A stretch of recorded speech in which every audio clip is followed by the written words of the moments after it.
हम पहले इस चैप्टर के जो कि सब्सिडरी बुक्स पे है एनसीईआरटी का, जो इन्होंने रखा है रिकॉर्डिंग ऑफ ट्रांजैक्शंस पार्ट 2 करके, चैप्टर नंबर 4 जो एनसीईआरटी की बुक का है, ये है सब्सिडरी बुक्स। क्या है? Subsidiary books. तो हम इसके पहले एमसीक्यूज करेंगे। इसकी रिवीजन हमने ऑलरेडी कल के लेक्चर में कर दी थी। उसके बाद जो भी आपके डाउट्स होंगे सब्सिडरी बुक्स को लेके वो मैं कवर करा दूंगा, या सब्सिडरी बुक से पहले जो आज तक हुआ था उन सब टॉपिक्स का भी अगर डाउट है वो और कवर करेंगे। मगर सब्सिडरी बुक के बाद वाले डाउट जो है वो प्लीज आज के लेक्चर में नहीं पूछना, क्योंकि उनके लिए जो टॉपिक आएगा तब आप पूछ लेना, ठीक है ना। चलो हम स्टार्ट कर लेते हैं without wasting any time.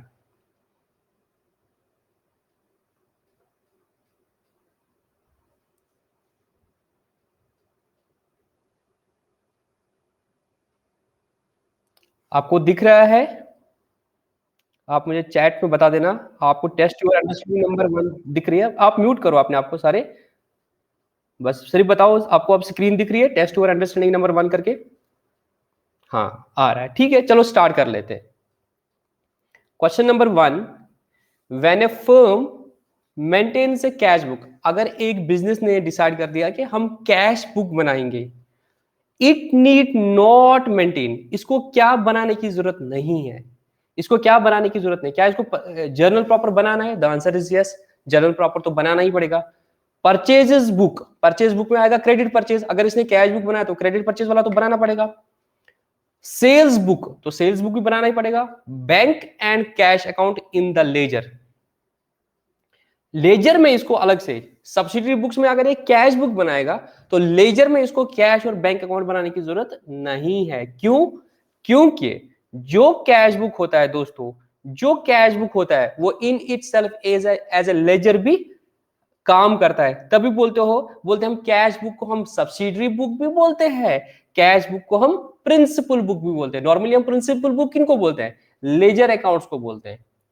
But क्योंकि कैश बुक इन इटसेल्फ एक कैश अकाउंट भी अपना है, तभी हमें कैश अकाउंट अलग से बनाने की जरूरत नहीं है। यहां पे इसने लिखा था कैश और बैंक, इट मीन जब ये कैश बुक की बात हो रहा है ये डबल कॉलम कैश बुक की बात कर रहा है।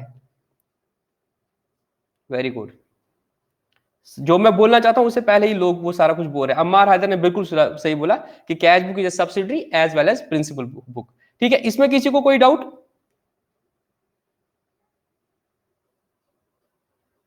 नहीं सर, इसमें हमें कोई डाउट नहीं है। तो क्वेश्चन नंबर 2 पे आ जाते हैं। Double column cash book records. अब आया एक टिपिकल क्वेश्चन जिसमें मुझे बहुत सारे डाउट्स आ गए हैं। Double column cash book, double column cash book क्या करता है? मतलब एक कैश बुक है जिसके डबल कॉलम है। क्या ये सारी ट्रांजैक्शंस करता है, कि कैश और बैंक ट्रांजैक्शंस करता है, कि कैश ट्रांजैक्शन करता है, कि ओनली क्रेडिट ट्रांजैक्शंस करता है? मैं पहले आंसर देखूंगा आप सबने क्या आंसर दिए। Mixed response B3 double column cash book, double column cash book. Maximum ने बी बोला है और मैं भी यहां पे बी पे जाता हूं और फिर इसको इसकी वजाहत कर लेता हूं। ठीक है, इसका करेक्ट आंसर आपने लिखना है इन चार में से B part. Question number B का आपको जो आंसर रखना है वो है सेकंड पार्ट बेसिकली। ठीक है, अब आप बताओगे सर आपकी बुक में तो एमसीक्यू में आपने वो चीज बताई थी। देखो, कैश बुक के बारे में होता है सिंगल, जिसमें सिर्फ कैश होता है। अगर डबल होता है तो ये कैश होता है, ये बैंक होता है, या ये कैश होता है और ये डिस्काउंट होता है। और ट्रिपल कॉलम में मेरे दोस्तों तीनों आते हैं, डिस्काउंट भी आता है, कैश भी आता है, बैंक भी आता है। तो यहां पे जो बात समझने की है, इसमें किसी को डाउट नहीं है सिंगल कॉलम में क्या होता है, इसमें किसी को डाउट नहीं है, इसमें कैश ही होता है। और ट्रिपल कॉलम में भी किसी को डाउट नहीं, इसमें तीनों आते हैं। डाउट होता है कि डबल कॉलम में, अगर हम बोलेंगे कि डबल कॉलम में कैश और डिस्काउंट बनाया होगा, अगर खाली बिजनेस ने डबल कॉलम में कैश और डिस्काउंट बनाया होगा, तो इस हिसाब से इसका आंसर आना चाहिए था third part, only cash transaction. But double column में कैश और बैंक भी हो सकता है। अगर कैश और बैंक बना दिया, डिस्काउंट नहीं बना दिया, उसने बोला नहीं डिस्काउंट की एंट्री में जर्नल प्रॉपर पे करूंगा, डिस्काउंट वाला पार्ट, और फिर डिस्काउंट का अकाउंट बनाऊंगा, तो डिस्काउंट तो इधर आया नहीं, तो डबल कॉलम में इसने कैश और बिजनेस बिल्कुल ऐसा कर सकती है। तो यहां पे मैं हिट क्यों दे रहा हूं कैश और बैंक, अगर आप सब एनसीईआरटी की बुक पढ़ोगे, इन्होंने भी डबल कॉलम में शायद कैश और बैंक ही दिया होगा, तभी जाके इन्होंने आंसर भी दिया। और अगर आपने मेरी बुक पढ़ी है तो मेरी बुक में मैंने डबल कॉलम में, मैंने सिंगल कॉलम में कैश, डबल कॉलम में कैश और डिस्काउंट, और ट्रिपल कॉलम में कैश, बैंक और डिस्काउंट। वो भी सही है, ये भी सही है, घबराने की बात नहीं है। अगर आपका एग्जाम में ये आ जाएगा तो go with this option, because वहां पे जिस चीज की लेजिबिलिटी बनेगी वो एनसीईआरटी की बनेगी। बट मैं यहाँ पे मैं यहाँ पे थोड़ा सा अगर मैं डेप्थ में जाऊंगा ना, मैं अगर डेप्थ में जाऊंगा, बट मैं नहीं जाना चाहता हूं क्योंकि आप लोग कंफ्यूज हो जाओगे। मैं अगर डेप्थ में जाऊंगा, मैं प्रूव करूंगा कि डबल कॉलम में कैश और डिस्काउंट ही बनाना चाहिए बिजनेस को। क्योंकि डिस्काउंट अगर आप देखोगे मेरे दोस्तों, डिस्काउंट जो होता है वो दो तरह का होता है मेरे दोस्तों। डिस्काउंट जो होता है, डिस्काउंट जो होता है वो दो तरह का होता है। एक होता है ट्रेड डिस्काउंट, दूसरा होता है कैश डिस्काउंट। और मेरे जितने भी दोस्त यहां पे, इनको पता है कि सर ट्रेड डिस्काउंट की जहां तक बात है, उसकी तो अकाउंटिंग एंट्री नहीं होती है, उसकी अकाउंटिंग एंट्री नहीं होती है। अकाउंटिंग एंट्री अगर होती है तो कैश डिस्काउंट की होती है। सर जब हमने डिसाइड किया था हम कैश बुक बनाएंगे, और जब जब कैश आएगा तब तक चांसेस है कि हम अपने डेटर को कैश डिस्काउंट देंगे, और जब जब हम पेमेंट करेंगे क्रेडिटर को, देयर आर द चांसेस, तो हम क्या करेंगे, हमारा क्रेडिटर हमें कैश डिस्काउंट देगा। तो डिस्काउंट अलाउड और डिस्काउंट रिसीव्ड कैश के वक्त ही आ जाएंगे। तो जब हम कैश बुक बना रहे हैं तो उधर बेसिकली डबल कॉलम होना चाहिए था डिस्काउंट वाला, ताकि उधर ही वो ट्रिगर हो जाए। अदरवाइज हमें जर्नल प्रॉपर में भी डिस्काउंट की एंट्री करनी पड़ेगी, discount account debit to debtor account, and other entry will be creditor account debit to discount allowed account, ये डिस्काउंट रिसीव्ड अकाउंट इनकम, फिर उनको अलग से लेना पड़ेगा। बट अगर हम कैश बुक में ही डिस्काउंट वाला कॉलम रखेंगे, अगर हम कैश बुक में ही डिस्काउंट वाला कॉलम रखेंगे तो हमारे लिए आसानी होगी अकाउंटिंग एंट्री करने की। अदरवाइज हमें फिर जर्नल प्रॉपर से भी उठाना पड़ेगा और यहां से भी उठाना पड़ेगा। बट अगर यहां पे भी उसने क्रेडिटर ने, अगर मैं यहां पे कैश बुक की बात करता हूं, cash account debit to debtor, suppose उसने यहां पे आपको 950 रुपए दे दिए और आपने 50 रुपए डिस्काउंट दे दिया, ये काम करने से आपको अलग से डिस्काउंट अलाउड वाला बनाने की जरूरत नहीं पड़ेगी। आप डायरेक्टली फिर क्या कर सकते हो मेरे दोस्तों, आप डायरेक्टली क्या कर सकते हो, फिर आप डायरेक्टली इसके बेसिस पे, आप इसके बेसिस पे लेजर अकाउंट्स में एंट्री कर सकते हो। आप प्लीज अपना चैट अभी बंद करो, जो मैं बोल रहा हूं उस पर ध्यान दे दो, ठीक है ना। क्या कर रहे हैं, क्या मैं बोल रहा था कि अगर डबल कॉलम होगा तो बिल्कुल बात सही होगी कि हमें अलग से उधर जाने की जरूरत नहीं पड़ेगी। तभी मैंने जिस एंगल से लिया था, cash, cash and discount, cash discount and bank, वो ज्यादा सही रहता है। बट अगर आपके एग्जाम में डबल कॉलम के बेस पे आया, कैश और बैंक ऑप्शन है, please go with cash and bank, because NCERT यही बोलती है और आपके एग्जाम में भी है, हमें उनसे लड़ना नहीं है। आई होप आपको समझ आया। ये एक बहुत बड़ा डाउट था जो बच्चे पूछते रहते थे कि सर डबल कॉलम में क्या आएगा। मैंने अपनी बुक में उस जो जिस नॉलेज से, जो माइंडसेट से मैंने किया था, मैंने उस एंगल से लिया था। बाद में फिर मैंने कोरिएंडर निकाला और मैंने अपने आंसर को चेंज कर दिया। मुझे पता था दिक्कत क्या है कि एसएसबी वाले एनसेट में पूछेंगे, वहां पे फिर उस डेप्थ में जाकर मैं भी उनके साथ लड़ नहीं सकता हूँ। आप में से जिसको भी पता होगा, पा में जब जेके एसएसबी ने की निकाली थी, वहां पे एक क्वेश्चन उन्होंने गलत आंसर दिया था। मैंने जब आंसर की निकाली, मैंने तभी बोला था कि ये एक आंसर एसएसबी ने गलत होया, और सब बच्चों ने रिप्रेजेंटेशन डाली थी। Apart out of 120 questions, 104 questions में रिप्रेजेंटेशन आई थी, बट एसएसबी ने सिर्फ एक ही क्वेश्चन में आंसर चेंज कर दिया था। जो मैंने बोला था उसी पे फिर लास्ट में एसएसबी वालों ने चेंज कर दिया था। क्वेश्चन नंबर 96 था बी वाली उसमें सीरीज में। यहां पे भी मैं टेक्निकली प्रूव कर सकता हूं कि it should be cash and discount, but मुझे पता है एसएसबी वाले वहां पे नहीं मानेंगे, उनके पास एनसीईआरटी का रेफरेंस है। तभी मैं आपको बोल रहा हूं, सिंपल सी याद रखो, डबल कॉलम में कैश और डिस्काउंट भी हो सकता है, कैश और बैंक भी हो सकता है। इसमें अपने आपको कंफ्यूज नहीं करना है। अब यहां पे सोहेल ने क्वेश्चन पूछा, सर अब बात है कॉन्ट्रा एंट्री कहां पे हो जाएगी। मैं वही बोल रहा हूं मेरे दोस्त, ट्रिपल कॉलम में तो डेफिनेटली हो जाएगी। कॉन्ट्रा एंट्री की बात है, कॉन्ट्रा एंट्री तो आप लोगों को पता है कॉन्ट्रा एंट्री क्या होता है। जब हम कैश बैंक में जमा करते हैं या बैंक से पैसा निकालते हैं बिजनेस के लिए, तब प्रैक्टिकली क्या होता है, बिजनेस से कैश निकल गया बट बिजनेस के बैंक अकाउंट में आया, तो यहाँ पे बैंक अकाउंट डेबिट होता है, यहाँ पे कैश अकाउंट क्रेडिट होता है। तो आपको दिखता है कैश बुक के ये जो दो कॉलम है, यहां पे भी लेफ्ट साइड से भी एंट्री होगी, सॉरी लेफ्ट साइड से भी एंट्री होगी, राइट साइड से भी एंट्री होगी। ये कैश बुक के दोनों तरफ से एंट्री होता है। आपको लगता है अकाउंट के दोनों तरफ से एंट्री होता है, बट ऐसा नहीं है मेरे दोस्तों। जब आप विजुअलाइज करते हो, ये बैंक में डेबिट होता है, ये बैंक अलग अकाउंट है, कैश अलग अकाउंट है। वो कैश अकाउंट अलग है, cash column is a cash account, bank column is a bank account. तो ये बैंक अकाउंट डेबिट हो रहा है, कैश अकाउंट क्रेडिट हो रहा है, बट दूर से दिखता है कि एक ही अकाउंट में एंट्री हो रही है। इसको हम कॉन्ट्रा एंट्री बोल रहे हैं। यहाँ पे जो लेजर फोलियो, जर्नल फोलियो होता है, इसमें हम क्या करते हैं, इसमें हम सी लिखते हैं, इसमें सी लिखते हैं। जर्नल फोलियो जो लिखते हैं उसमें हम सी लिखते हैं।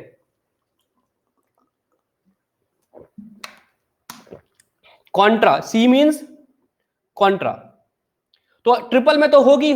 अब एनसीईआरटी के हिसाब से आपको जब डबल में बोला कैश और बैंक है तो डबल में भी होगी, ठीक है। अगर अब एग्जाम में क्वेश्चन आएगा double triple, both double and triple, then go with the both double and triple, ठीक है दोस्तों।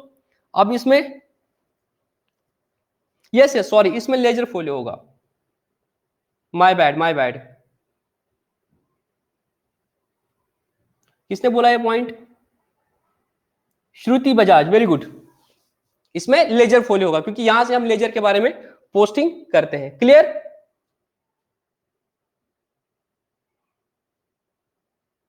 संदीप, मैंने बोला ना अगर इसको डबल मानूंगा मैं, कैश और बैंक मेरा डबल है, तो मैंने कैश बैंक में जमा कर दिया तो मेरे बिजनेस से कैश निकल गया, तो यहां पे करूंगा मैं बाय बैंक अकाउंट और यहां पे करूंगा टू कैश अकाउंट।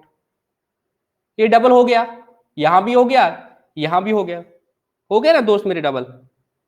इधर भी आ गया और इधर भी आ गया।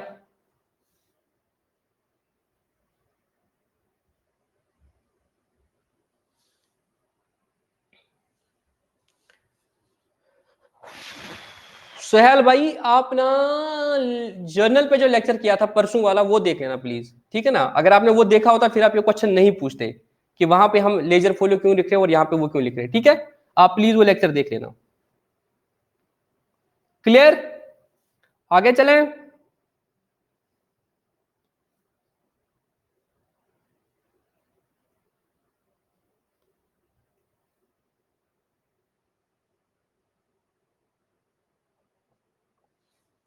Question number C, goods purchased on cash are recorded in. अगर आपने गुड्स को कैश में परचेज कर दिया तो वो किस में होता है? सर कैश परचेज जो होता है वो तो कैश बुक में होता है। ऑल कैश ट्रांजेक्शंस और रिकॉर्डेड इन कैश बुक। तो सी का थर्ड पार्ट, किसी को भी गलत नहीं हो रहा है, इट मींस इस पे भी हमें फोकस नहीं करना है।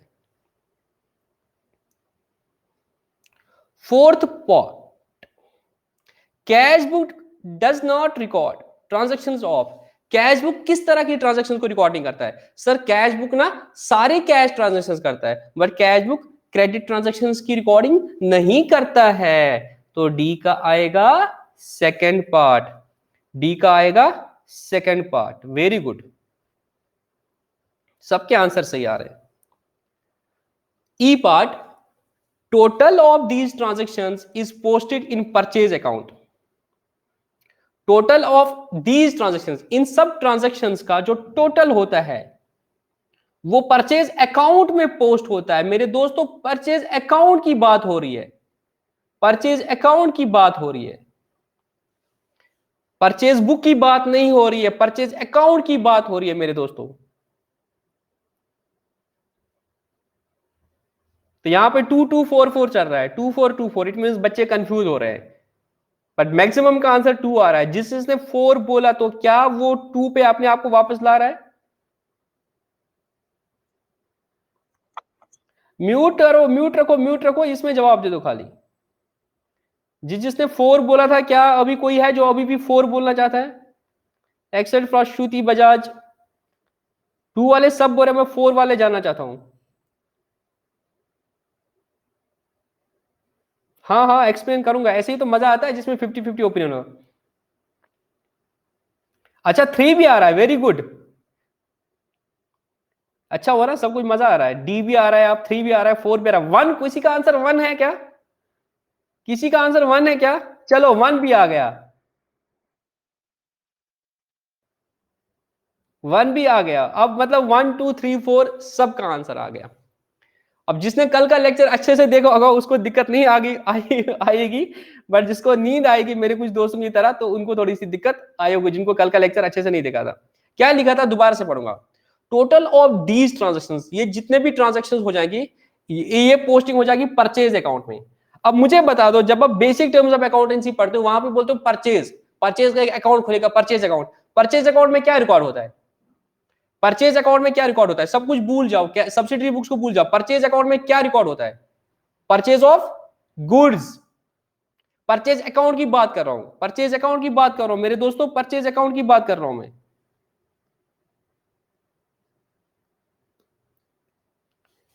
परचेज अकाउंट, परचेज अकाउंट मैंने कल दिखाया था ना। अब कल की स्लाइड मेरे पास तो नहीं होगी। ये अकाउंट है परचेज अकाउंट। परचेज रिप्लेस का मतलब क्या होता है, परचेज ऑफ गुड्स, जिन गुड्स में आप डील करते हैं, तो परचेज अकाउंट में परचेज ऑफ गुड्स होता है। अब यहां पे कैसे आते हैं अकाउंट ट्रांजेक्शन, अगर कैश ट्रांजेक्शन हुई होगी, कैश परचेज हुई होगी, वो कहां पे रिकॉर्ड होती है, कैश बुक में। मैंने कल दिखाया था कैश बुक, कैश बुक में आया था cash account credit by purchases, तो परचेज अकाउंट को आप डेबिट करते थे टू कैश। 500 का अगर परचेज कर दिया। और क्या हो सकता है, credit purchase. Sir credit purchase आती है परचेज बुक से, तो परचेज बुक में आप लास्ट में टोटल करते हो, फिर ट्रांसफर करते हो उसको कहां पे, परचेज अकाउंट में। तो यहां पे आता है to sundry creditors,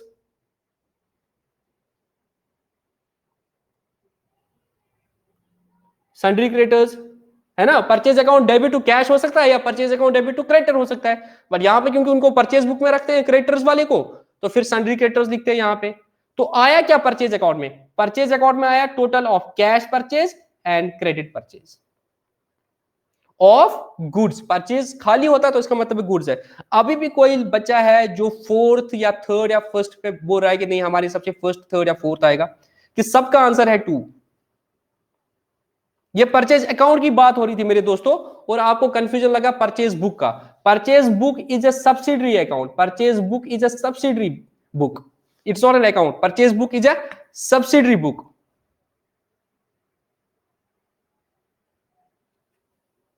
dry debtors क्या होता है, सन्ड्री डेट क्रेडिटर में समझाता हूं आपको फरजाना। ड्राई डेटर क्या होता है, यू मीन सन्ड्री डेटर।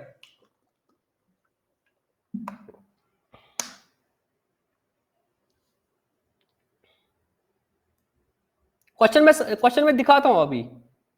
अच्छा इसमें स्पेस नहीं है, it is sundry, it's not sun dry नहीं है, इट इज सन्ड्री, SUNDRY, एक ही वर्ड है, चाहे क्रेडिटर होगा या डेटर होगा। सन्ड्री मींस ये सारे डेटर जो होते हैं ना, सब, एक डेटर होगा mister X, mister Y, mister Z, but अगर कहीं पे आप टोटल डेटर्स का बैलेंस लिखो तो वहां पे आप बोलते हो सन्ड्री। सन्ड्री मींस मिसलिनियस, ठीक है ना, या ऑल डेटर्स, कुछ भी बोल सकते हो उसको। टोटल नंबर ऑफ क्रेडिटर्स, जैसे इसने बोला सन्ड्री मींस टोटल डेटर्स या ग्रुप ऑफ डेटर्स, इसका कोई ऐसा कोई अकाउंटिंग कुछ नहीं है, ये सिंपल इंग्लिश है, ठीक है ना। टोटल अब बताओगे सर कहां पे आता है सन्ड्री क्रेडिटर्स, जैसे मैंने अभी दिखा यहाँ पे।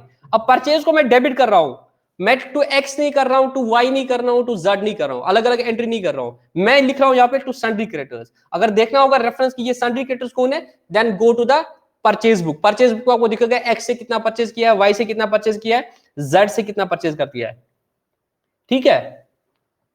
इसी तरीके से सन्ड्री डेटर होता है। किसी ने और कुछ पूछा था, और कहां पे आता है, जब आप ट्रायल बैलेंस बनाते हो मेरे दोस्तों, चलो मैं दूसरी बात बताता हूं। जब आप ट्रायल बैलेंस बनाते हो, यहां पे आप डेबिट लिखते हो, यहां पे क्रेडिट लिखते हो। अब जब आप सारे अकाउंट्स का टोटल करते हो तो आपको डेटर्स का भी टोटल करना है। अब ए डेटर है, बी डेटर है, सी डेटर है, डी डेटर है, हर डेटर का लेजर बैलेंस है, तो आप क्या करोगे, हर क्या लिखोगे, यहां पे लिखोगे X Y Z A B C, सबका बैलेंस लिखोगे। नहीं सर, हम क्या करते हैं, सारे डेटर्स को टोटल करते हैं, बोलते हैं अच्छा टोटल डेटर कितने हैं, 1.5 लाख, टोटल क्रेडिटर कितने हैं, 2 लाख, तो यहां पे लिखा। फिर आप क्या करते हो, यहां पे फिर आप लिखते हो सीधे, यहां पे लिखते हो आप sundry creditors 2 lakh, sundry debtors 1.5 lakh. ये सन्ड्री क्रेडिटर्स वो सारे क्रेडिटर्स को रिप्रेजेंट करता है जिनका आपको फिर उससे डेटर वाली बुक से मिलेगा। Very good. आई थिंक अब आपको ये भी क्लियर हो गया।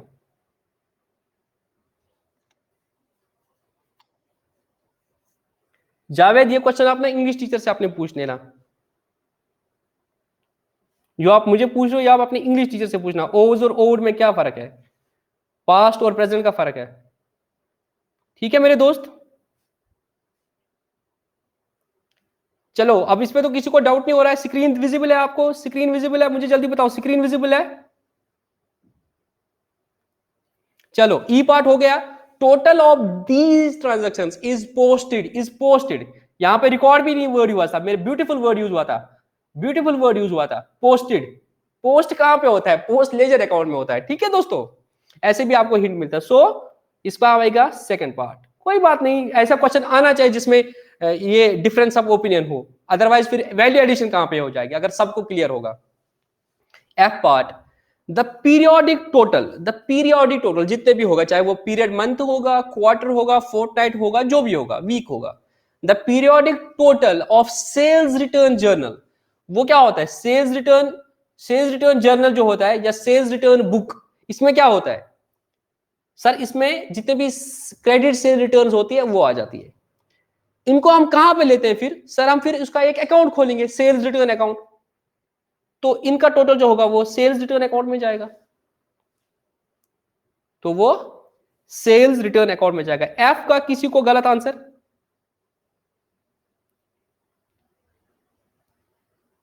ठीक है, एफ का सबको क्लियर है सर? इसका जितना भी सेल रिटर्न बुक का टोटल है ये सेल रिटर्न अकाउंट में जाएगा, तो इसमें किसी को गलत नहीं है। संदीप, क्वेश्चन नहीं दिख रहा है? किसी और को नहीं दिख रहा है क्या, कि सिर्फ संदीप को नहीं दिख रहा है क्वेश्चन?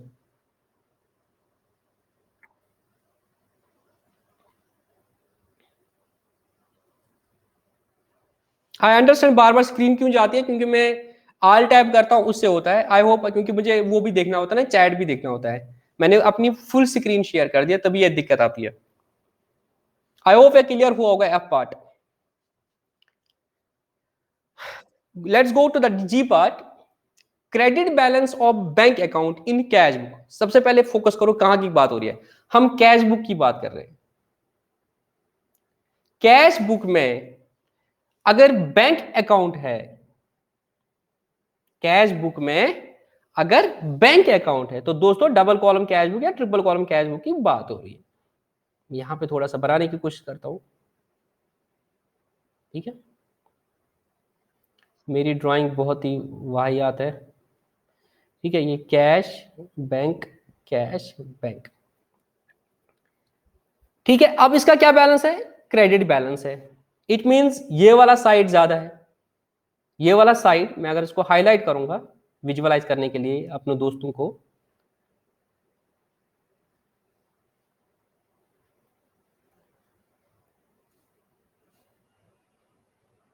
तो ये वाला साइड जो है, पता नहीं क्यों नहीं हो रहा है हाईलाइट, ये वाला साइड मेरा ज्यादा है, ठीक है? अच्छा, ये किसी चीज को ही हाईलाइट करता है। एनीवेज, अगर ये वाला साइड मेरा ज्यादा है, ये ड्रॉ ही करना पड़ेगा, ये वाला साइड अगर मेरा ज्यादा है, इट मींस मैंने पैसा निकाला होगा ज्यादा। जब मैं बैंक में पैसा डालता हूं तो डेबिट होता है, जब मैं निकालता हूं क्रेडिट है। अब अगर क्रेडिट बैलेंस है, इट मींस मैंने क्या किया है? ज्यादा निकाला है पैसा, ज्यादा पैसा निकाला है। तो जो पैसा आपने बैंक बैलेंस से ज्यादा निकाला होता है उसको क्या बोलते हैं? ओवरड्राफ्ट। क्या बोलते हैं? ओवरड्राफ्ट। ओवरड्राफ्ट होता है वो पैसा जो आपका बैलेंस नहीं था बैंक में, बट उससे ज्यादा आपने निकाला है। यहां पे किसी बच्चे को कंफ्यूजन हो सकता है इस पार्ट में, थर्ड पार्ट में। वो बोलेगा कैश विड्रॉन फ्रॉम बैंक, और इसमें नहीं होगा, वो बोलेगा कैश डिपॉजिटेड। कैश डिपॉजिटेड मतलब क्या होता है? जो टोटल आपने डिपॉजिट किया है, सॉरी, जो आपने टोटल डिपॉजिट किया है। कैश विड्रॉन मतलब जो आपने टोटल निकाला। बट यहां पे वो नहीं बोल रहा था आपने टोटल पैसा कितना निकाला था, यहां बोल रहा था जो क्रेडिट बैलेंस है। यहां बात हो रही थी जो एक्सेस पैसा निकाला है। एक्सेस पैसा जो निकला है उसको बोलेंगे इंग्लिश में ओवरड्रॉन। क्या बोलेंगे? ओवरड्रॉन। और इधर हम बोलते हैं अकाउंटिंग टर्म में उसको ओवरड्राफ्ट। आपने सुना होगा मेरे दोस्तों, बैंक ओवरड्राफ्ट। क्या सुना होगा आपने? Bank overdraft. क्या अब इसमें किसी को दिक्कत है?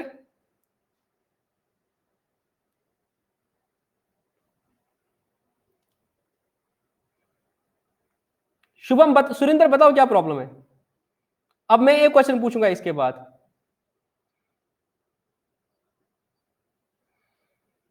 सुरेंद्र प्रॉब्लम बताओ ना।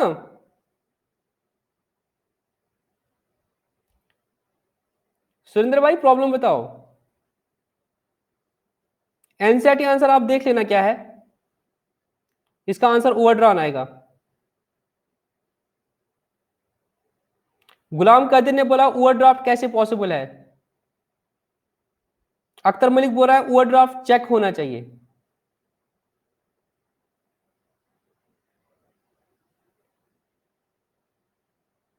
क्रेडिट बैलेंस पूछा है, ना कि डिपॉजिट या विड्रॉ। मुझे नहीं पता है, आप चेक करना इन्होंने क्या आंसर दिया है मेरे दोस्तों, ऑनेस्टली मुझे नहीं पता है। बट इसका करेक्ट आंसर आएगा ओवरड्रान। जावेद बोल रहा है this facility is available in current account. Javed साहब मैं देना आप करंट अकाउंट जिसमें ये फैसिलिटी होती है।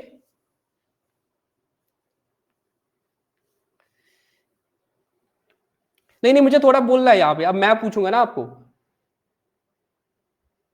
मुझे बताओ आपको, एक्स्ट्रा नॉलेज दे रहा हूं थोड़ी यार, थोड़ा मजा भी आना चाहिए ना यार।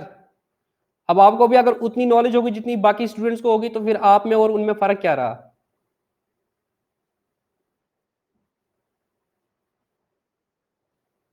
मैं गुलाम कदर के सवाल से ही बेस बना रहा हूं।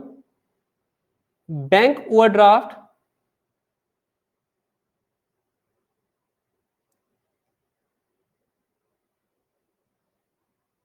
अच्छा मैं ना थोड़ा सा डिफरेंट क्वेश्चन पूछ लेता हूँ, फिर मैं उधर ही आ जाता हूँ। किसी ने बोला था कि सर ये ना करंट अकाउंट में फैसिलिटी होती है, मैं उसी के क्वेश्चन को थोड़ा सा कंटिन्यू कर लेता हूँ।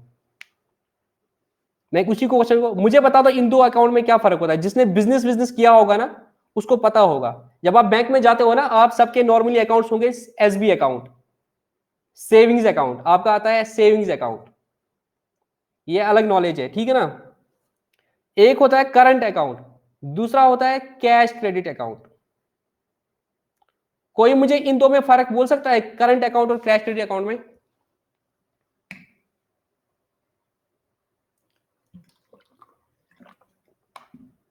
CC account, Ammar Haidar, CC account का मुझे बता दो, सीसी अकाउंट क्या होता है, करंट अकाउंट क्या होता है। आप में से जो जिसको पूरा आंसर पता है वो अगर माइक पे बोलना चाहता है तो वो माइक ऑन कर सकता है, बट सिर्फ वही माइक ऑन करे। आदिल बोल रहा है सीसी होता है जो कैश एडवांस में दिया होता है।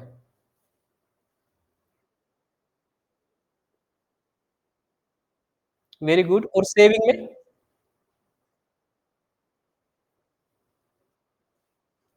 और नॉर्मली मैं इतना बताता हूँ, सेविंग्स ना इंडिविजुअल्स अपने इंडिविजुअल रखते हैं, but current account normally business के होते हैं। One of the reasons is this, मतलब कि लिमिट होता है उसमें विड्रॉल, और उसका लिमिट भी रहता है। सेविंग अकाउंट में आपका विड्रॉल का लिमिट है।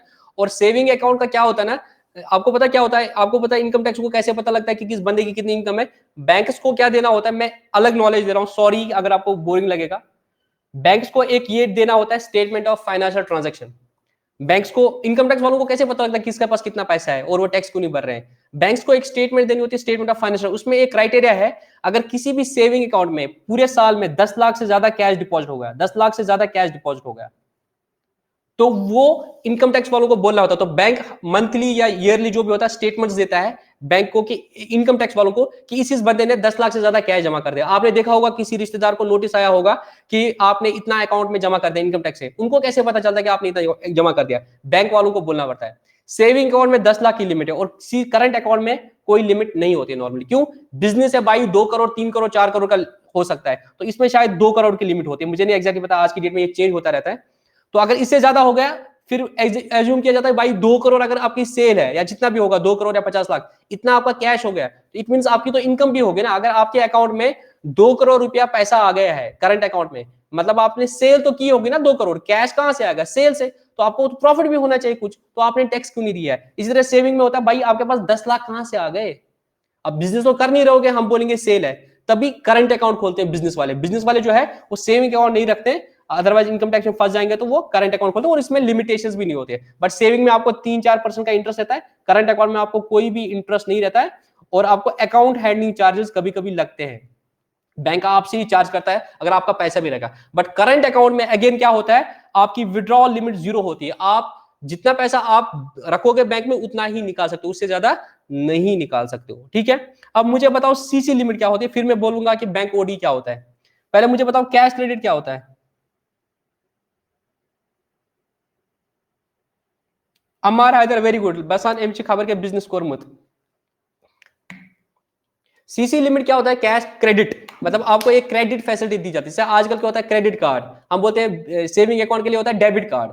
क्रेडिट कार्ड क्या होता है कि आपको एक फैसिलिटी दी जाती है। जैसे मेरे पास क्रेडिट कार्ड है, उसकी लिमिट 80,000 है, तो मैं 80,000 तक का पैसा निकाल सकता हूं। अगर जीरो बैलेंस है मेरा तब भी निकाल सकता हूं। इसी तरह से बैंक्स क्या देते हैं, वो सीसी लिमिट देते हैं। बैंक्स क्या है, वो सीसी लिमिट देते हैं।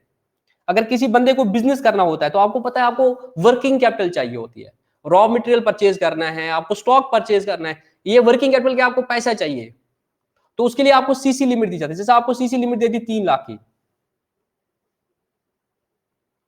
सीसी लिमिट आपको 3 लाख की, इसके लिए आपको नॉर्मली बैंक क्या बोलते हैं, जाओ अपना प्रॉफिट एंड लॉस अकाउंट बनाओ, प्रॉफिट एंड लॉस और बैलेंस शीट लेके आओ। अगर आप कल को बिजनेस करना चाहते हो और आपके पास पैसे नहीं है, आप फिर भी बोलोगे कि यार मुझे माल खरीदना बट मेरे पास पैसे नहीं है, माल गलत वाला माल नहीं मानना, ठीक है ना। मैंने कहीं पे माल वर्ड यूज किया था, हम कश्मीर में इसको बोलते हैं, तो उनको कुछ और लगाता है, चर्च वर्स वो सारी चीजें, ठीक है। सामान जो भी है दुकान के लिए, ठीक है। तो अगर वो खरीदना पैसे नहीं है तो you can approach the bank और वो आपको सीसी लिमिट देगा। बट उसमें भी बैंक की कंडीशन ये रहती है कि क्या आपके पास वाकई बिजनेस है और क्या आपकी सेल हो रही है, या आप सेल करके प्रॉफिट कमा पाओगे। आप अपना क्या दिखा दो, अगर आपका बिजनेस अभी एग्जिस्टिंग है तो आप दे दो हमें बैलेंस शीट और पीएनएल अकाउंट, और वो काम भी कौन करता है, सीए करता है। अभी आप इस लेवल के पहुंच गए हो कि आप मतलब at the end of the batch आप प्रैक्टिकली वो बना सकते हो प्रॉफिट लॉस और बैलेंस शीट। फिर जाके आना पड़ेगा सीए के पास, फिर मेरे पास आना, मैं आपको वो बना के देता हूं, ठीक है ना। प्रॉफिट लॉस और बैलेंस शीट हालांकि बना तो आप खुद भी सकते हो, बट उसमें फिर सीए का साइन और स्टैंप लगता है, ठीक है दोस्तों। तो उस बेसिस पे फिर बैंक आपको एक फैसिलिटी देता है 3 लाख की, और आप 3 लाख तक का पैसा निकाल सकते हो। फिर जब आपको पैसा आएगा तब भर देना वापस। और बैंक ओडी क्या होता है, कुछ करंट अकाउंट जो अच्छे वाले बिजनेस होते हैं उनको विदाउट दिस सीसी फैसिलिटी अपने अकाउंट में ही एक ओवरड्राफ्ट की फैसिलिटी दी होती है। उनको अलग से सीसी लिमिट वाला अकाउंट नहीं देते, इसी करंट अकाउंट में उनको पास ओवरड्राफ्ट की होते। बट वही बिजनेसमैन जो बहुत अच्छे मतलब जिनकी क्रेडिट वर्दिनेस बहुत अच्छी होती है, तो अगर उनने अपने जीरो बैलेंस से ज्यादा निकाल दिया है तो उनका जो कैश बुक होगा वहां पे आपका माइनस फिगर दिखेगा, that is negative balance, that is the credit balance in the cash book, not in the passbook. अगर पासबुक होता फिर वो फेवरेबल वाली बात आ जाती।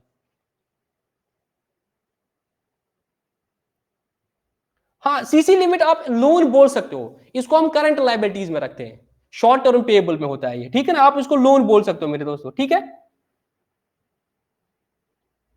करा देते हैं लेजर पे भी प्रैक्टिकल क्वेश्चन करा देते हैं, पहले इस सीरीज को चलने दो। वैसे मैंने एक क्वेश्चन तो करा दिया है, how to learn accounting in one lecture. अगर आपने वो नहीं देखा है how to learn accounting in one lecture, आप मेरे चैनल पे जाना, बहुत ही अच्छा क्वेश्चन है। इसमें मैंने एक क्वेश्चन लिया है 30 ट्रांजेक्शन्स, उनका जर्नल, उनका लेजर, उनका trial balance and then PNL and balance sheet. इसमें आपको लेजर पे अच्छी वो हो जाएगी, मेहनत हो जाएगी। सीसी लिमिट का दोस्त कोई कोलेट्रल नहीं देना होता है। एक्चुअली इसमें कोलेट्रल क्या रहता है आपका, स्टॉक और जो आपके डेटर होते हैं उन पे हाइपोथिकेशन बोलते हैं हम, ये कोलेट्रल हम हाइपोथिकेशन बोलते हैं। जैसे आप बैंक से लोन लेते हो ना मेरे दोस्तों, सॉरी गाड़ी लेते हो ना, तो उधर आरसी अगर आपने गाड़ी की देखी होगी, जो जो भी गाड़ी बैंक से फाइनेंस होती है उधर हाइपोथिकेशन ऑन बैंक लिखा होता है, हाइपोथिकेशन जेके बैंक। मतलब कल को अगर बंदा इंस्टॉलमेंट नहीं देगा तो बैंक उस गाड़ी को जब्त करेगा और गाड़ी का मालिक जेके बैंक ही रहेगा। इसी तरीके से यहाँ पे क्या होता है, अगर वो बंदा फिर पैसे नहीं देगा तो उसका जो स्टॉक होता है और उसके जो डेटर होते हैं उन पे क्लेम बैंक का होता है। ये सीसी लिमिट भी वैसे ही बनाती है। आपका 3 लाख कितना होगा वो डिपेंड करता है कि आपका स्टॉक कितना रहेगा, आपका डेटर कितना रहेगा, उस पर बैंक अपना मार्जिन काट के फिर बोलता है कि इतना हम आपको दे सकते हैं, ठीक है। ऐसा कोलैटरल नहीं होता, but the hypothesis is on the stock and the debtors. Yes yes, we were going slightly out of the topic, but मैं ये चाहता हूं कि कुछ आपको थोड़ा सा नॉलेज मिल जाए। जॉब्स के साथ साथ आपको प्रैक्टिकल नॉलेज भी होनी चाहिए। You are going to be, please understand, you are going to be the accounts officer.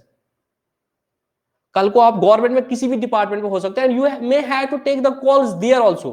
Treasury में पैसे नहीं है तो फिर क्या करोगे, you will have to take the calls ना कि हम कैसे फंडिंग करें। तो आपको ये सब चीजें पता होनी चाहिए। Definitely this is out of the topic, topic से भटक रहे हैं, बट आपकी मतलब जो ओवरऑल वैल्यू एडिशन है, डेवलपमेंट है, उसके लिए ये बहुत जरूरी है। और इस चीज को ये आपको नॉर्मली कोई फैकल्टी नॉर्मल बैच में नहीं पढ़ाएगी, बोलेगा मैं कहा से पढ़ूं, पान करूं खोजो, बट जब आप प्रैक्टिकल लाइफ में फिर जाओगे वहां पे इस चीज की आपको कदर आएगी। भाई सब खत्म होगा, आप टेंशन मत ले लो, 2 मिनट में चैप्टर कंप्लीट हो जाएगा। और अगर किसी का मतलब हो जाएगा, उसको पता है ये यूट्यूब पे तो बाद में आ जाएगा।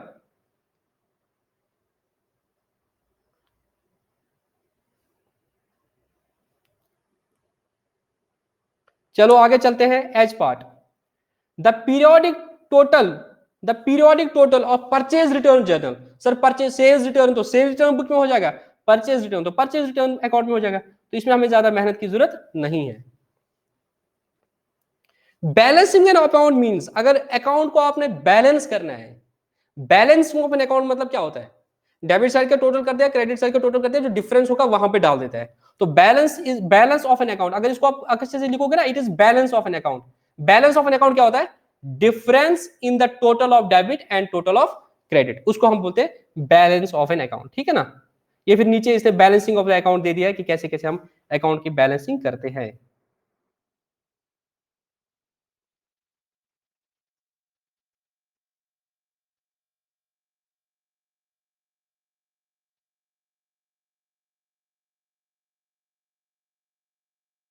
ठीक है, अब बता दो, टेस्ट और अंडरस्टैंडिंग करनी है अभी।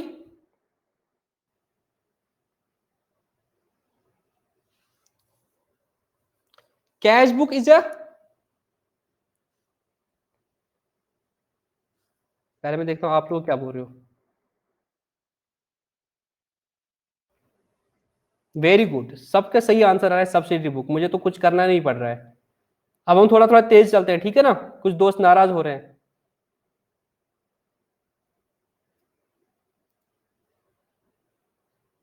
इसका आंसर देख लें, एनसीईआरटी ने क्या लिखा है, cash book is a subsidiary book ही लिखा है खाली, कि सब्सिडरी एंड प्रिंसिपल बुक दोनों लिखा है। इसका करेक्ट आंसर होना चाहिए सब्सिडरी एंड प्रिंसिपल बुक। ठीक है ना, इन्हें जर्नल लिख के कंफ्यूज कर दिया है। Cash book is a subsidiary as well as principal book. उसके बाद in journal proper only dash dash discount is received.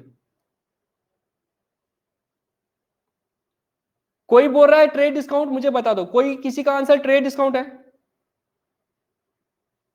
नहीं, क्यों? ट्रेड डिस्काउंट की कोई एंट्री नहीं होती है। और यहां पे मतलब क्या हो गया, फिर सिर्फ कैश बुक आप सिंगल कॉलम ही बना रहे हो, या डबल कॉलम कैश और बैंक बना रहे हो, डिस्काउंट वाला नहीं बना रहे हो। अगर डिस्काउंट उधर आएगा तो फिर उधर आता ही नहीं। ठीक है ना। हाँ, स्क्रीन शो नहीं हो रहा, मैंने ऑल टैप किया था, अब दिखेगा आपको, 2 minute. Return of goods purchase on credit to suppliers will be entered in third part. अगर आपने जो गुड्स क्रेडिट में परचेज कर दिए थे उसको रिटर्न कर दिया तो कहां पे एंट्री हो जाएगी? Purchase return book. अगर मैं क्वेश्चन चेंज करता हूं थोड़ा मेरे दोस्तों, अगर आपने सेल रिटर्न किया, ये कैश परचेज किया था और फिर आपने रिटर्न कर दिया, अगर आपने कैश परचेज किया था और फिर रिटर्न कर दिया और उसने कैश दे दिया आपको, तो वो कैश बुक में एंट्री होती, और फिर जाके वहां से वो परचेज रिटर्न अकाउंट में जाता। तो सी पार्ट भी क्लियर है। D part, asset sold on credit और एंटर्ड इन। जो एसेट आपने सेल कर दिए क्रेडिट पे, उसकी एंट्री कहां पे हो जाएगी? सर उसकी एंट्री ना जर्नल प्रॉपर में होती है। Very good. Double column cash book records transactions related to, अब हम इधर क्या बोलेंगे एनसीईआरटी के हिसाब से, कैश और bank. Total of the debit side of cash book is, बोल रहा है debit side of the cash book जो होगा वो होगा dash dash than credit side, greater than और लेस देन, मोर देन। क्यों? क्या कभी कैश बुक लेस हो सकता है? क्या डेबिट कभी उल्टा हो सकता है? क्या कभी उल्टा हो सकता है? क्या कभी लेस देन हो सकता है कि हमेशा ग्रेटर देन होगा? क्या हमेशा ग्रेटर देन होगा कि कभी लेस देन हो सकता है? Always debit, always greater. क्यों? जब जेब में पैसा होगा, बिजनेस समझ लो जेब, जब पैसा होगा तभी तो निकलेगा ना, उससे ज्यादा तो नहीं निकलेगा। Cash book does not record the, cash book क्या रिकॉर्ड नहीं करता है? कैश बुक क्या रिकॉर्ड नहीं करता है? Credit transaction, very good. H part, in double column cash book dash transactions are also recorded. Bank transactions, bank transactions are also recorded. Credit balance shown by bank column in cash book is, ऊपर भी ये question आया था, is bank overdraft, is overdraft, very good. The amount paid to the petty cashier at the beginning of a period is known as,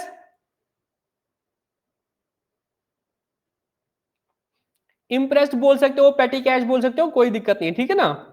इसको impressed बोलते हैं, ठीक है ना। इम्प्रेस्ड बोलो या पेटी कैश बोलो, कोई अमाउंट नहीं है, आप इसको इम्प्रेस्ड अमाउंट लिखो।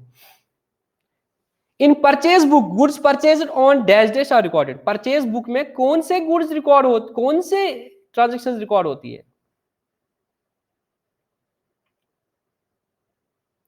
In purchase book goods purchase on credit, कोई डाउट नहीं हो रहा है। स्टेट वेदर ट्रू और फॉल्स, ठीक है ना, इससे भी क्लैरिटी होती है।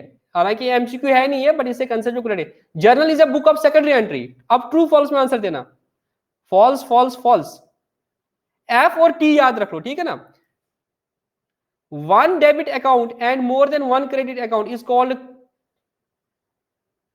One debit account and more than one credit account in an entry is called compound entry. अब कोई स्पीड इतना ज्यादा हो रहा है, टीटी और एफएफ में मैं बाइफरकेट नहीं कर पाऊं। Let's go with back with true and false, ठीक है ना। टीटी और एफएफ इतना तेज आ रहा है, मुझे कुछ समझ नहीं आ रहा है ठीक है, लेट्स गो विद ट्रू और फॉल्स। हाँ सर, ट्रू कंपाउंड एंट्री, समझ आया। अच्छा, इसमें ना मैं जस्ट थोड़ा सा जिम्न अर्ज करूंगा कि मैंने जो अपनी बुक निकाली थी दूसरी वाली, उसमें मैंने पुराने टॉपिक्स को थोड़ा सा ऐड किया था। तो वहां पे मैंने एक जगह सिंगल एंट्री बोला है और कंपाउंड एंट्री बोला है। तो वहां पे मैंने देखा बच्चों को कंफ्यूज हो रहा था कि सिंगल एंट्री तो वो होता है जहां पे एक ही अकाउंट रिकॉर्ड होता है। नहीं, सिंगल एंट्री का यहां पे मतलब होता है टर्नल टाइप्स ऑफ जर्नल एंट्रीज में जिसमें दो अकाउंट्स इन्वॉल्व हो जाएंगे, वो सिंगल एंट्री होती है। और compound entry more than two accounts, ठीक है ना, मोर देन टू अकाउंट्स। तो वहां पे बच्चों को थोड़ी थोड़ी गलती लगी थी, वहां पे सिंगल एंट्री में बच्चों को गलती हो गई थी। वहां पे सिंगल एंट्री का मतलब क्या होता है, एटलीस्ट टू अकाउंट्स, और कंपाउंड में मतलब वो चीज, ये वो सिंगल एंट्री वाला सिस्टम नहीं था, वो टाइप्स ऑफ जर्नल एंट्रीज की बात हो रही थी, सिंगल एंट्री और कंपाउंड एंट्री। सिंगल में दो होते हैं और उसमें ऐसा होता है। जुनैद फिर भी बोलता है सिंगल मींस वन अकाउंट। अच्छा, one one account, okay okay, हाँ, एक एक का मतलब total minimum two accounts, one debit and one credit, okay okay, आप उसको उस एंगल से लो, that's very good. Assets hold credit line जो sales journal, C part, C part, अब वापस आ जाओ, C part falls, C part falls. नहीं नहीं, एसेट सोल्ड ऑन क्रेडिट है मेरे दोस्तों, ट्रू कैसे हो सकता है? सेल्स जर्नल में थोड़ी आएगा, सेल्स जर्नल में तो क्या आता है, क्रेडिट सेल आता है, क्रेडिट सेल ऑफ एसेट आता है, ये तो sorry credit sale of goods आता है, ये तो क्रेडिट सेल ऑफ एसेट है, एसेट जर्नल प्रॉपर में जाता है, ये गलत बोलते हैं। D part, cash and credit purchase are entered in purchase journal. अब बता दो दोस्तों,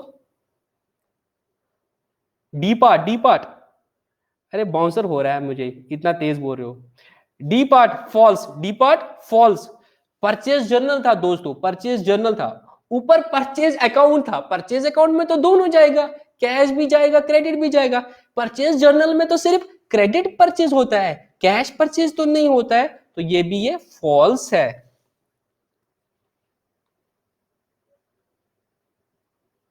वेरी गुड।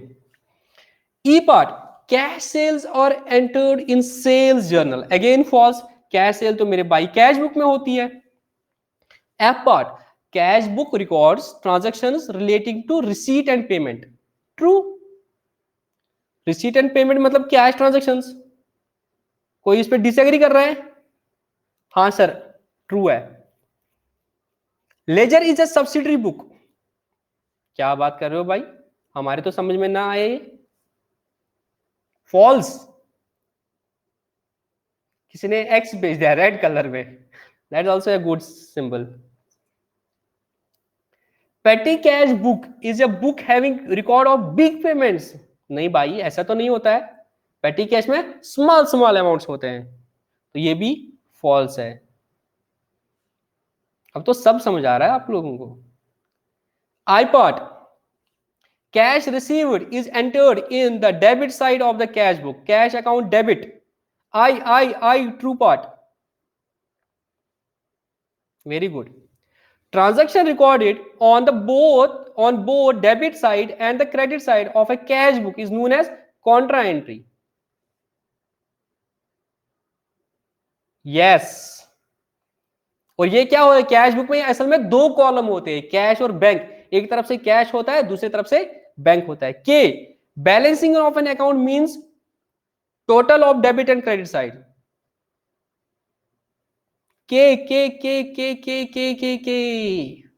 फंस गए, फॉल्स। उसको कास्टिंग बोलते हैं मेरे दोस्तों, जो इसने लिखा है ना इसको कास्टिंग बोलते हैं। बैलेंसिंग, असल में बैलेंसिंग ऑफ एन अकाउंट का मतलब होता है to find the difference of the total and the credit side, ठीक है ना। जो डिफरेंस होता है उधर वहां पे अमाउंट डालने का, उसको बैलेंसिंग बोलते हैं, ठीक है ना। जो फिर निकलता है उसको बैलेंस ऑफ एन अकाउंट बोलते हैं। जो इसने बोला है that means the total of the debit and credit side, उसको कास्टिंग बोलते हैं, ठीक है ना। अब मुझे नहीं पता इन्होंने क्या आंसर दिया है, तो इसको फॉल्स कर देना मेरे दोस्तों, ठीक है ना। आई पार्ट नहीं, it is L part, credit purchase of machine is entered in purchase journal. Last वाले क्वेश्चन का आंसर, लास्ट वाले क्वेश्चन का आंसर, दो तीन ने ट्रू दे दिया है। भाई मेरे क्रेडिट परचेज ऑफ मशीन है, मशीन आपका एसेट है। एसेट को जब आप परचेज करते हो उधार में, तो वो एसेट है, गुड्स नहीं है। परचेज जर्नल में सिर्फ गुड्स की बात होती है, परचेज जर्नल में सिर्फ गुड्स की बात होती है, परचेज जर्नल में सिर्फ गुड्स की बात होती है। ये तो एसेट है, एसेट इधर थोड़ी जाएगा, एसेट जाएगा जेपी में, जर्नल प्रॉपर में। Overall the progress is very good, बहुत सारे आंसर आपको सही हो रहे हैं। कास्टिंग और बैलेंसिंग का मैंने कल भी बोला था, कास्टिंग मीन्स टोटल करते ना, टोटल डेबिट साइड का कितना टोटल है, क्रेडिट साइड का कितना टोटल है, उसको कास्टिंग बोलते हैं। और फिर वो जो डिफरेंस डालते हैं उसको हम बैलेंस बोलते हैं, बैलेंसिंग ऑफ एन अकाउंट।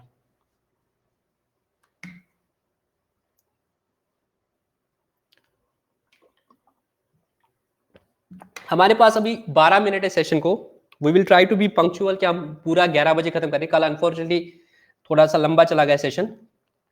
आज हमारा 1 मिनट जस्ट वेट करते ना, हमारा ये वाला टॉपिक कंप्लीट हो गया, जो कि ऐसे आपका lecture number, sorry chapter number 4 था।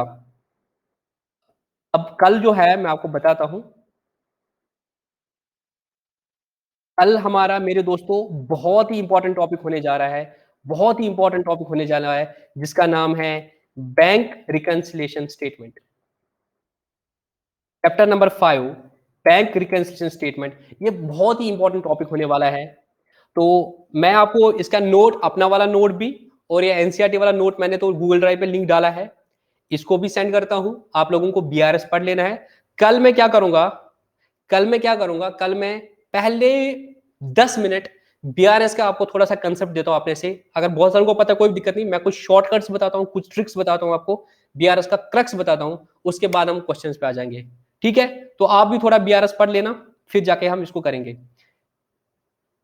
बीआरएस एक इंपॉर्टेंट टॉपिक था जो बच्चे बोल रहे थे कि हमें करना है, कल हम इसको करेंगे, बट प्लीज थोड़ा सा घर से पढ़ के आना, फिर मजा आता है, ठीक है ना।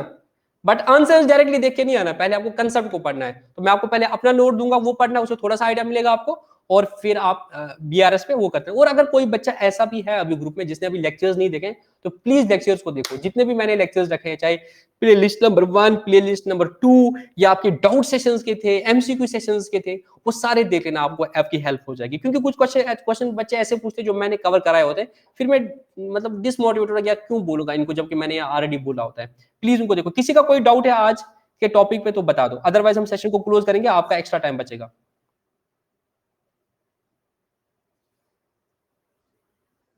एनसीईआरटी बुक का मैंने तो गूगल ड्राइव दिया था ना, नहीं तो मैं इस क्वेश्चन का मतलब जो कल वाला चैप्टर है उसका पीडीएफ ही डायरेक्टली देता हूं ग्रुप में। किसी दोस्त ने बोला कि सर जी पार्ट का आंसर,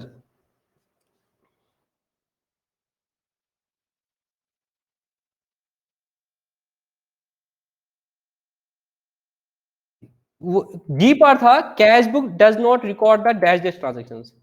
बोल रहा था cash book does not record the dash dash transaction. Cash book में क्या नहीं होता है सर? कैश बुक में क्रेडिट ट्रांजेक्शन नहीं होती, बाकी सब ट्रांजेक्शन होती है, तो उसका क्रेडिट था। दोस्त इंजीनियर भाई, वो ना आपको मेरी प्लेलिस्ट में जाओ ना, जेके एस एस बी अकाउंटेंसी, जेके एस एस बी फार्म में भी जाओगे, उसमें भी मिलेगा आपको।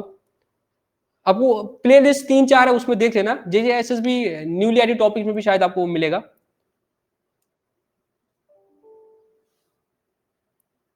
किसी का कोई डाउट है? अच्छा, ये ट्रू फॉल्स की बात कर रहे हो आप मेरे दोस्त। Ledger is a subsidiary book, बोल रहा है लेजर सब्सिडरी बुक होता है, नहीं, लेजर प्रिंसिपल बुक होती है मेरे दोस्त। कैश बुक अगर लिखता ना खाली इज अ सब्सिडरी बुक, तो हम बोलते ठीक है, ट्रू है।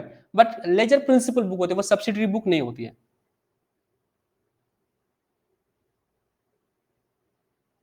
इसमें शायद आप मेरी बुक को देखोगे ना, वहां पे मैंने एक जगह शायद लिखा है कि वहां पे मैंने शायद प्राइमरी बुक वर्ड यूज किया, देखना मैंने शायद सब्सिडरी भी यूज किया लेजर को एक कंटेक्स्ट में, कुछ स्कूल ऑफ थॉट। बट आप कभी इसको आंसर में यहाँ पे सब्सिडरी नहीं लिखोगे लेजर को। शायद इस बच्चे को तभी कंफ्यूज होगा, मेरी बुक में एक जगह पे ये बात लिखी है कि लेजर के दूसरे नाम भी है, प्राइमरी बुक भी बोलते हैं, उधर सब्सिडरी देख लेना, मैंने शायद बोला होगा, उधर चेक करना पड़ेगा मुझे। इस एंगल में वो कुछ स्कूल ऑफ थॉट है, वो बोलता है हम तो ट्रायल बैलेंस लेजर से बनाते हैं, तो for the preparation of trial balance ये लेजर सब्सिडरी या प्राइमरी बुक मान जाती है। बट वो गलत चीज है, मैंने उसको रखना नहीं चाहिए था बुक में, बट अनफॉर्चुनेटली मैंने उसको रखा है। उससे कंफ्यूज होते, क्योंकि मैंने तब तक क्या ये एनसीईआरटी नहीं देखी थी, उससे थोड़े बच्चे कंफ्यूज ही होते हैं, तो उसको हटाना चाहिए वहां पे। तो एसएसबी ने, एनसीईआरटी ने टिक दे दिया है, नहीं इसको, इसको फॉल्स कर लो वहां पे मेरे दोस्तों, इसको फॉल्स करो वहां पे। ठीक है, और है किसी का कोई डाउट? हाँ, ledger is book of final entry. हाँ दोस्त, वालेकुम सलाम।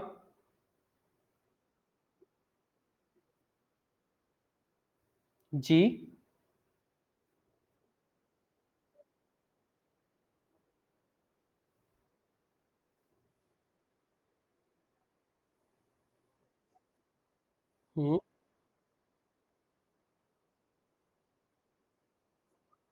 कैश बुक डबल कॉलम पर है, सिंगल कॉलम? दूसरा कॉलम क्या है? बैंक के डिस्काउंट।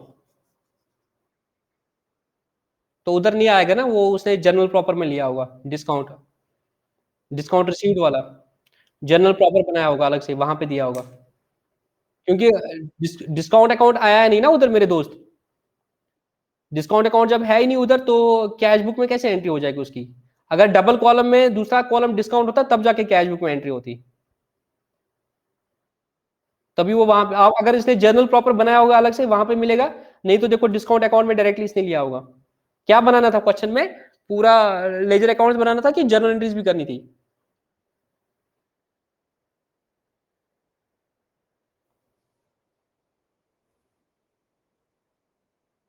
हाँ, उसमें देखो discount allowed account, discount receive receive किया था ना डिस्काउंट, कि अलाउ किया था? अलाउ किया था तो डिस्काउंट अलाउड अकाउंट बनाया होगा, देख लो। हाँ, डिस्काउंट अलाउड को हम बैलेंस नहीं करते हैं, सीधे जाके उठा के पीएनएल में फेंक देते हैं।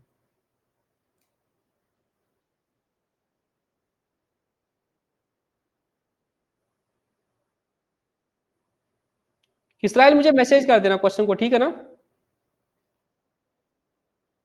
हम्म।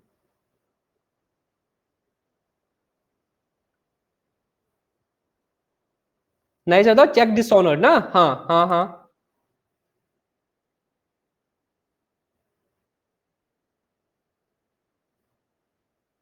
हम्म।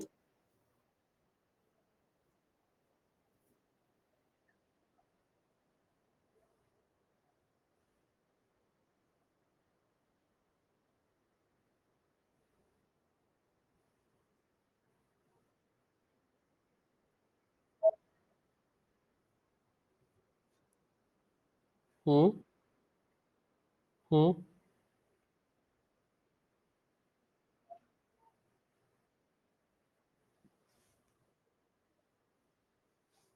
नहीं, इसका नील इफेक्ट होता है दोस्त, इसका नील इम्पैक्ट आएगा। I will show you how it will take place.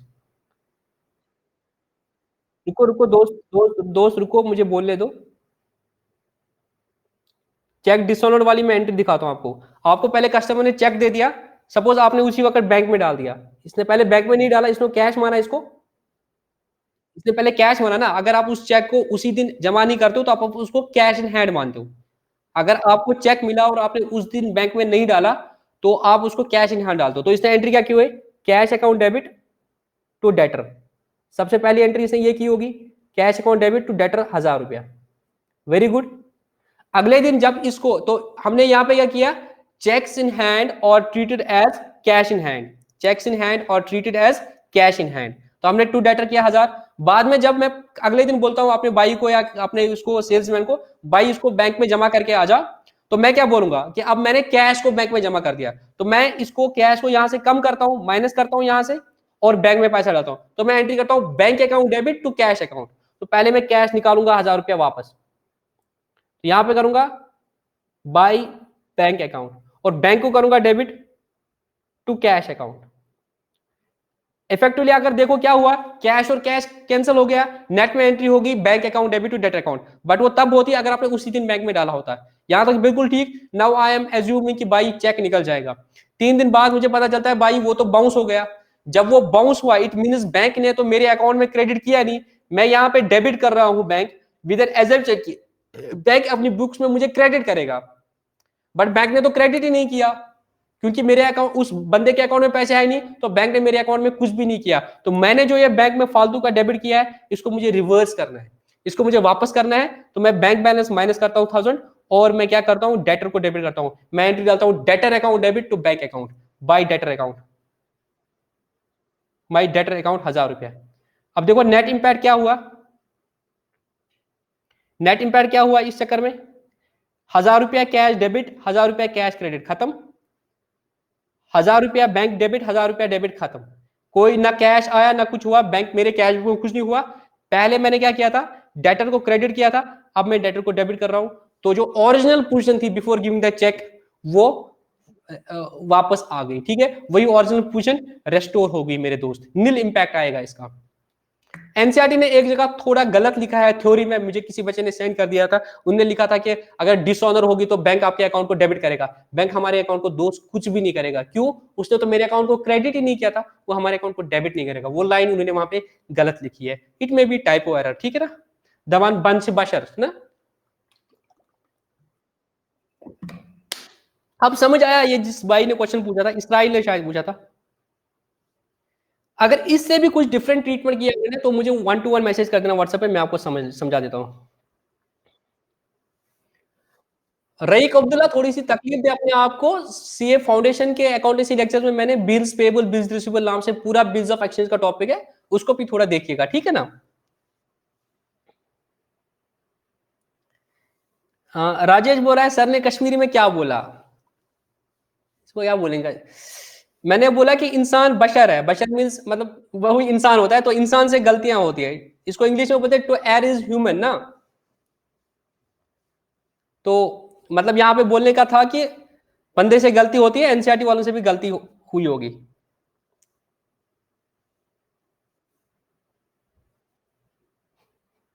ठीक है, और किसी का कोई डाउट?